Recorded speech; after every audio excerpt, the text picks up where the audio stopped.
Hey folks, Will Brink here at www.brinkzone.com.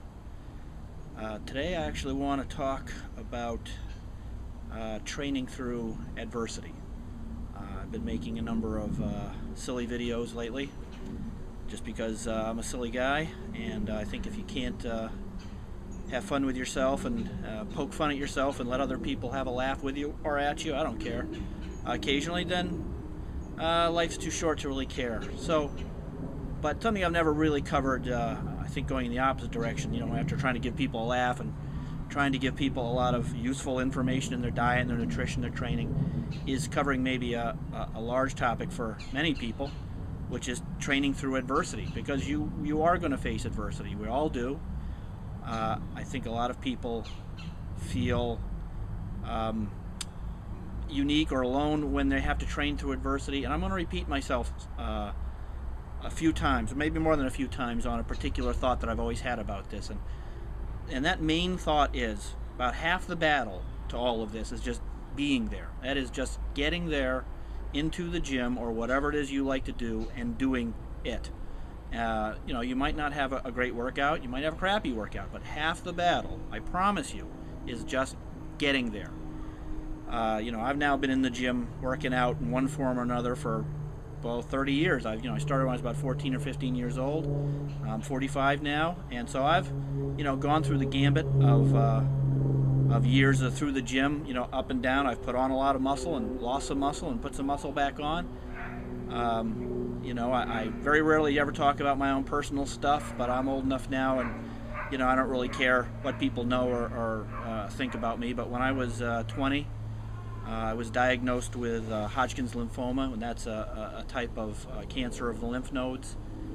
And I was treated for that with some very high dose radiation. That was about 86, I think. And again, things have come a long way in treatment. And back then, the treatment was an awful lot of radiation. And apparently that cured me because it never came back. Causes are unknown to this day. The thing about Hodgkin's lymphoma is it seems to have some patterns in terms of age groups and that type of thing, but there still is no known causes. It doesn't seem to run in families. It's not genetic. So, as much that into itself is what sent me into the whole area of health and fitness and stuff. I was just a guy who worked out a lot. I was in good shape. I ate pretty well, took my multivitamin, and learned the hard way that just doing those basic things didn't always save you from getting sick, and unfortunately I learned that at a very young age.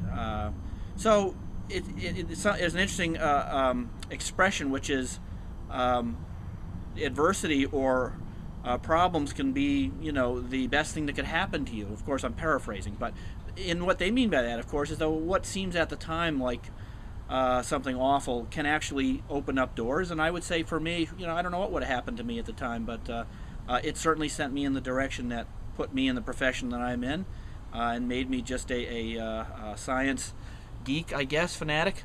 And years later, after having doses of radiation that's that high, it's very well known that a few decades after that heart problems are common, thyroid problems are common, because I had radiation from about here to here. And so just about right to the date, I had some heart problems which had to be addressed. I spent 10 days in the Mass General Hospital ICU getting dealt with that. It was a setback. I no longer have a thyroid. My thyroid was completely destroyed by the radiation, and I had it there for some number of years, but it didn't really do anything for me. I took thyroid medication, but then it finally had to come out because it started to get enlarged. I guess the reason I come off maybe to some people over the years as a bit of a hard ass is because you've got to come up with something pretty serious for me to give you a lot of empathy, because I'm only giving you a small part of some of the things that I've dealt with in my life. And I've also known a lot of people and worked with a lot of people who have also dealt with a lot of adversity in their life. And so, when somebody is really upset about the fact that, their butt doesn't look the way they want it to look, or what have you, or they can't get that last few pounds off, or their knee hurts or whatever, I tend to be pretty tough guy in that area. And what I'm trying to tell you is, again, 30 years in the gym, working with all kinds of people, being through my own stuff, half the battle is just being there. Okay? because consistency is everything, and you have to be okay with going in and having maybe not a great workout, maybe not making numbers you wish you were going to make, maybe not, maybe feeling crummy, but you were there. Okay, and obviously as you train long enough, you get to know your own body and know when being there is a good idea, because that doesn't mean just putting your head down and training through all injuries and all illness and stuff. That's not what we're saying.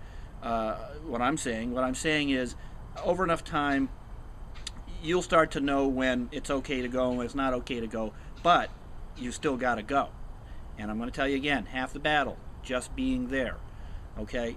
And I've learned that, I'm going to say the hard way, when I was younger, and, pretty strong for my body weight, doing 500-pound squats and 500-pound deadlifts and such. Again, not going to win me any major awards, but, I was a respectably strong person. And I missed a lift, or I didn't have a good workout, I thought it was the end of the world, And I know for those of you watching this that are maybe a little older, you know what I'm talking about, and you're probably laughing at what I'm saying and know, it doesn't matter. And for those that are younger watching this, hopefully you will learn something, that in the end of the day, it doesn't matter. You'll be back next week, you'll be back next year, you'll be back next decade, because that's what it's all about, getting in there and getting something done. Whether it's the best workout of your life, whether it's a crap workout. And sometimes you have those workouts. And the issue, of course, is to realize that it's, it's the tortoise and the hare. I could use a lot of, various metaphors that are all pretty worthless. Another thing I want to leave you with is a famous psychoanalyst, and her name escapes me at the moment, but she was famous for a very simple concept, which she called the tyranny of the should. And that is, you don't want to live in the should. That is, I should have done this, I should have done that, and let it beat you down, because what happens is what you should have done ends up being your regret versus just moving forward. And she called it the tyranny of the should. And I always thought it's a very appropriate topic and comment for understanding adversity, because a lot of people I will know have gotten injured or have bad workouts or got sick or had very tough times in their life, and what happens is they get so defeated by this and start living in the should. I should have worked out an hour and a half plus instead of 45 minutes. I should have done this and I should have done that, and then they don't go at all. And I've seen that many more times than I have the other way of approaching this, as I'm trying to talk to you, in terms of working through it, understanding that you're going to have your good days and your bad days, and understanding that, again, half the battle is just being there. Okay? You've got to get that through your head, because I've had to use it many, many times.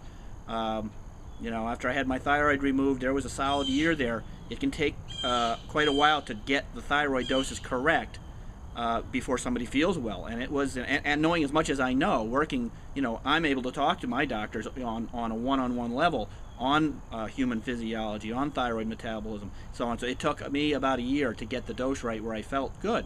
For about 6 months there, I felt pretty crappy, and my workouts were terrible. But it is what it is, and I just had to tell myself that, and you have to tell yourself that. And some of you watching this will have been through a lot more than I have, and I've met some of you, and some of you have not been through much of anything, and maybe this will help you feel a little bit inspired about, hey, next time I got that little, ache in my elbow or my shoulder or whatever, as my mother used to say, it can always be worse. She was definitely not a half glass full kind of person. My mother was, as I like to say, the toughest man you ever met, and she was. She was about 5 feet tall and mean as a snake. But she did give to me one thing I would say, which is character, thick skin, and an ability to work through adversity when it has to be done. And that's my talk on dealing with adversity, working through adversity. And remember, half the battle is just getting there. And I hope this info helps. If it does, please hit the like buttons and share it. And I'll see you all on the Brink Zone. For more information on creatine and other topics, head over to www.brinkzone.com, where you'll find my blog, more videos, free reports on fat loss, muscle building, supplementation, fitness, health and longevity, as well as a ton of articles by myself, as well as my free weekly fitness update. And I'll see you at www.brinkzone.com.